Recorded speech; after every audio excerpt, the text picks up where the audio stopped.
Yeah, much like everyone here has been saying, is not sure how to process it. Shoot, I'm sorry. Which is why I'm here. Many of you may know my husband's my agent, and he keeps getting calls to do interviews, and I thought that was weird. I didn't feel like it was right to be home and have doing interviews for this. So I called Elin. I'm like, what are you doing? I think we just all need to go together. And she said, let me call my mom. And so we're like, okay, we'll meet you in an hour. And we just wanted to be here and be part of our community. I've never seen anyone love skating as much as these two, and that's why I think it hurts so much. And I mean, everything. Tenley's always here supporting the kids, and anytime I've been able to be here and watch them grow, the kids here really work hard. Their parents work hard to be here. But I feel for the athletes, the skaters, their families, but anyone that was on that plane, not just the skaters, because it's just such a tragic event. And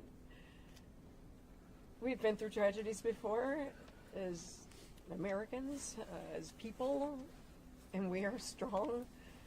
And I guess it's how we respond to it. And so my response is to be with people I care about and I love and I needed support. So, so that's why I'm here. And I don't know, a little bit at a time. I think it's a shock. I wasn't woken up in the morning and saw it. I was watching like all night. So I probably look tired, but, and then when you find out, you know some of the people on the plane, it's even a bigger blow. We just wish them well, and like the families, the courage and the strength to make the next steps. I don't know how. You look at people go through tragedies and you wonder, how do they do it? I don't know, but we're so strong. Somehow we have a reservoir to dig from, and each one of them are strong enough to get through this somehow. It will take time, but look beside you, there's somebody that cares, and I don't know, tell people around you that you love them, because you just never know. Don't forget to say it. Could you reflect on Vadim and Evgenia, what kind of coaches they were, and did you work with them?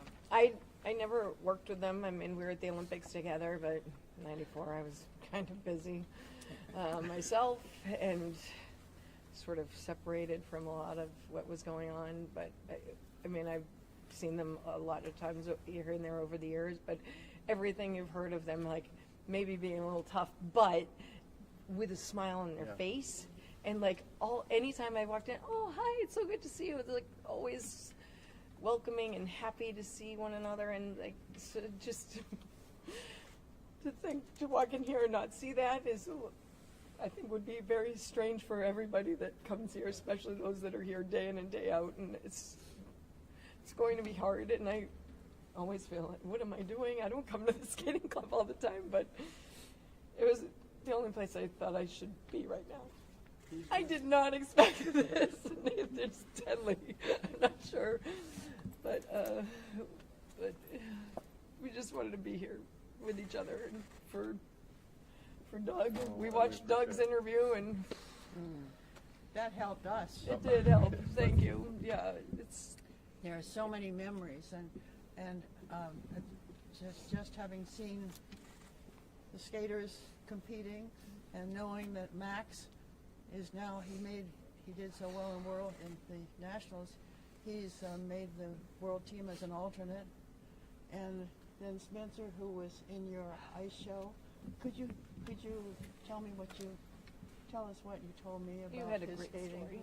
Mm-hmm. My company does free outdoor shows around the city. Nancy's hosted and started many of them. And Spencer was in his first show with our company this past December in Kendall Square, Cambridge. And he'd never done a professional show before. It was a new experience for him. He was nervous. And then after the show ended, he came over and he was just beaming.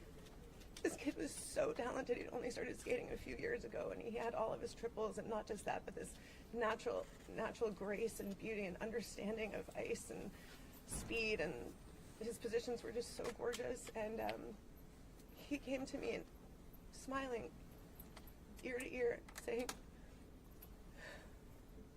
I get it now. I understand.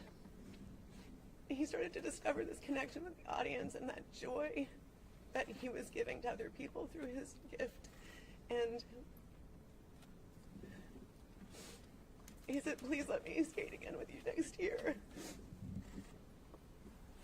I had already reached out to people like Doug Webster, who was the artistic director of Ice Dance International, and said, you've got to keep your eye on this kid. You're going to want him for your company. He was just brilliant and so kind. And he was great backstage. That matters to me even more than the onstage talent of these kids. And And we watched him here. yeah, I don't understand. I don't understand this. Just really praying for his family. All of them. For all of them. Yeah.